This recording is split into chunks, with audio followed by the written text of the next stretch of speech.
Hi, welcome back to my channel. ఈరోజు మనం తెలుగులో బ్లాగ్ చేద్దాం.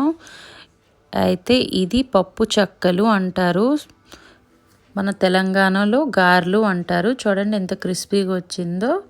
తో ఈ సంక్రాంతి మీరందరూ ఏడ్ చేసుకున్నారో నాకు కమెంట్స్ తప్పకుండా చేయండి. పదండి చూద్దాం విధానం ఎలా చేస్తారో.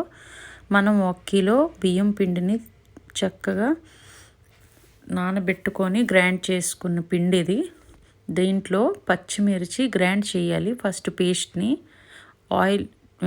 వాటర్ లేకుండా పేస్ట్ చేసుకోవాలి. జీలకర్ర, పచ్చిమిర్చి, ధనియా పత్తా ఇంకా కరియాపత్తాని గ్రైండ్ చేసుకుందాం. వాటర్ లేకుండా డ్రైగా ఈ బియ్యం పిండిలో ఇది గ్రైండ్ చేసింది మసాలాని వేసేసుకుందాం. దాని తర్వాత నేను పెసరపప్పు, శనగపప్పు 1 అవర్ ముందే నానబెట్టుకొని ఉంచుకున్నాను.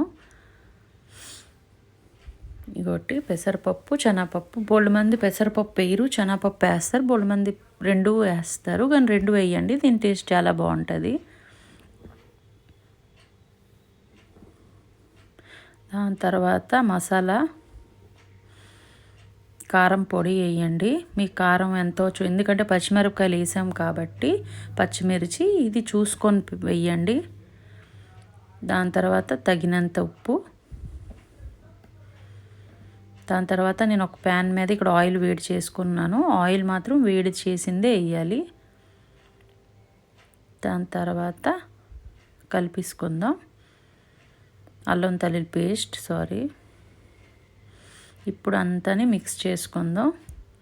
మిక్స్ అయినప్పటికల్లా మనం ఇంకో స్టవ్ మీద వేడి నీళ్ళు పెట్టుకున్నాం. ఇంతకంటే గోరెచ్చని నీళ్ళతోనే దీనికి కలపాలి. కూల్ వాటర్తో కలిపితే బాగా రాదు. ఇంకోటి వేడి చేసుకున్న నీళ్ళు వేసుకొని మళ్ళీ ఇంకోసారి కలిపేసుకుందాం. ఆయిల్ ఇంకా వాటర్ వేడిదే వేయాలి, మరీ ఎక్కువ వేడి కాదు, వామ్ చాలు. దాని తర్వాత అంతా మిక్స్ చేసుకుందాం.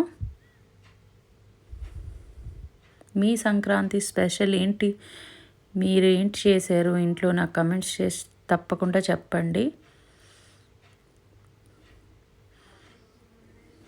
మీకు వీడియో కానీ నచ్చితే లైక్, షేర్, కమెంట్ తప్పకుండా చేయండి.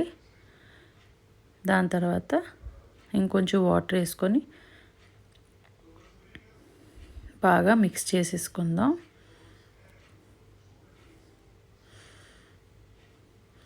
మన ప్రతి ఒక్క సౌత్ ఇండియన్ ఇంట్లో పండగ తప్పకుండా అవుతుంది.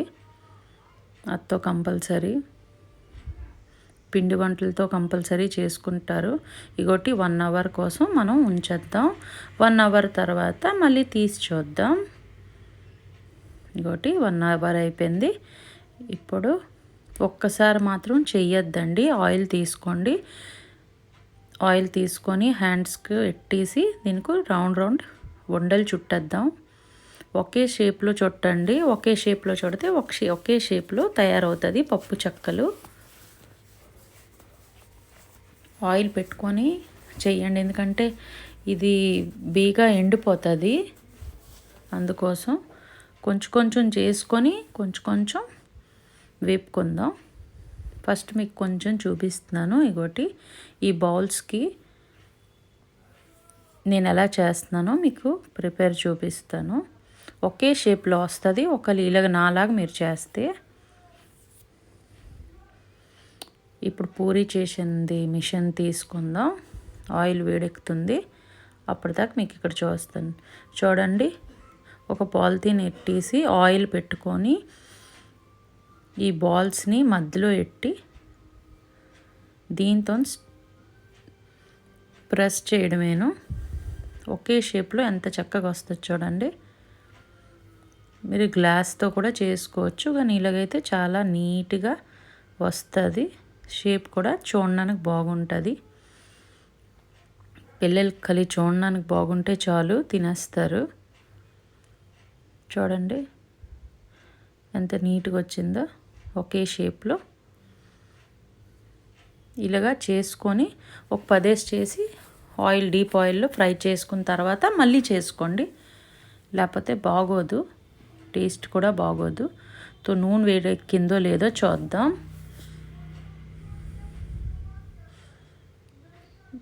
ఆయిల్ వేడెక్కిపోయింది చూడండి. ఇప్పుడు ఒక్కొక్కటి మెల్లిమెల్లిగా వేసుకుందాం. ఎంత అంటే పతలాగా చేస్తే అంత క్రిస్పీగా ఉంటుంది. చూడండి ఎంత చక్కగా పొంగుతున్నాయో మన పప్పు చెక్కలు. ఈ పప్పు చెక్కలు ఎవరెవరికి ఇష్టమో కమెంట్స్ చేయండి. మేమైతే ఇలాగే చేసుకుంటాం. మీరు ఎలా చేసుకుంటారో నాకు కమెంట్స్ చేసి చెప్పండి.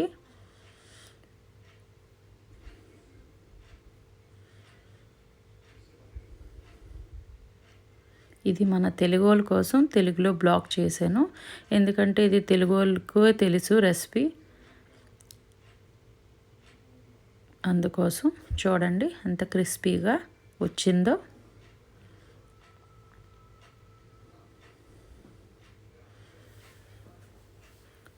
తక్కింది ఇంకా వేసుకొని చేద్దాం. ఇంకోటి చూడండి, మంది పప్పు చెక్కలు రెడీ అయిపోయింది.